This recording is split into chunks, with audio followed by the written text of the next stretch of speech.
ഇന്ത്യയുമായി വിവിധ മേഖലകളിൽ സഹകരണം തുടരുമെന്ന് ശ്രീലങ്ക. അന്തർദേശീയ വ്യവസായ എക്സ്പോ 2024 ഉദ്ഘാടനം ചെയ്യവേ ശ്രീലങ്കൻ പ്രസിഡന്റ് റെനിൽ വിക്രമസിംഗയാണ് ഇക്കാര്യം അറിയിച്ചത്.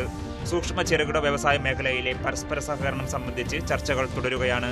സോളാർ, കാറ്റടി വൈദ്യുതി മേഖലകളിലും ഇരു രാജ്യങ്ങളും ചേർന്ന് പ്രവർത്തിക്കുമെന്നും ശ്രീലങ്കൻ പ്രസിഡന്റ് അറിയിച്ചു. സിറിയയിൽ മുതിർന്ന ISIS വക്താവ് കൊല്ലപ്പെട്ടു. അമേരിക്ക നടത്തിയ വ്യോമാക്രമണത്തിലാണ് ഇയാൾ കൊല്ലപ്പെട്ടത്. US സെൻട്രൽ കമാൻഡ് സംഭവം സ്ഥിരീകരിച്ചു. ഇറാനിലെ ഇസ്ലാമിക് റവല്യൂഷണറി ഗാർഡ് കോർപ്സിനെ തീവ്രവാദ സംഘടനയായി പ്രഖ്യാപിച്ച് കാനഡ. തീവ്രവാദ സംഘടനകളിൽ നിന്ന് ധനസഹായം കൈപ്പറ്റുന്നതിനെതിരെ കർശന നടപടി സ്വീകരിക്കുമെന്നും കനേഡിയൻ സർക്കാർ അറിയിച്ചു. ഇന്നലെയാണ് ഇത് സംബന്ധിച്ച പ്രഖ്യാപനം ഉണ്ടായത്. എന്നാൽ ഇത് സംബന്ധിച്ച് ഇറാൻ ഇതുവരെ പ്രതികരിച്ചിട്ടില്ല. സംഘടനയെ കരിമ്പട്ടിയിൽ ഉൾപ്പെടുത്തണമെന്നാവശ്യപ്പെട്ട് പ്രതിപക്ഷ പാർട്ടികൾ ഉൾപ്പെടെ പ്രധാനമന്ത്രി ജസ്റ്റിൻ ട്രൂഡോയോട് ആവശ്യപ്പെട്ടിരുന്നു. ഇറ്റലിയിലെ ലാത്തിനയിൽ ഇന്ത്യൻ വംശജനെ മരിച്ച നിലയിൽ കണ്ടെത്തി. ഇറ്റലിയിലെ ഇന്ത്യൻ എംബസിയാണ് വിവരങ്ങൾ പുറത്തുവിട്ടത്.